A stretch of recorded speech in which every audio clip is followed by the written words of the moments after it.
Na Mavrincima spektakl. NK Grobničan srušio lidera NK Segesta, a junak utakmice bio je fantastični Matej Momčilovski. Hat-trick za veliku pobjedu i prekid serije gostiju od 8 uzastopnih slavlja. Sve je krenulo u 34. minuti. Presjek na sredini, situacija 3-3, Batarello na vrijeme pronalazi Momčilovsko koji ulazi s lijeva u kazneni prostor i precizno s 15 metara pogađa u suprotni kut. 1-0. Grobničan je kontrolirao prvo poluvrijeme, izgledao čvrsto i organizirano, dok Segesta gotovo da nije pokazivala zašto je stigla kao lider.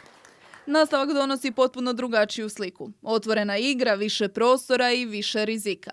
U 52. minuti gosti dolaze do izjednačenja nakon nesretnog autogola. 1-1. Samo 4 minute kasnije potpuni preokret. Špehar ostaje sam i mirno zabija za 1-2. Ali odgovor domaćih je brz i silovit. Već u 58. minuti Momčilovski koristi grešku obrane, snalazi se u duelu i zabija za 2-2. Utakmica ulazi u završnicu, igra se na pobjedu, a odluka pada u 80. minuti. Još jednom Batarello, savršena okomita lopta, Momčilovski bježi obrani, ulazi u kazneni prostor i rutinski završava za konačnih 3-2. Hat-trick junaka i velika večer na Mavrincima, Grobničan ruši lidera i šalje jasnu poruku.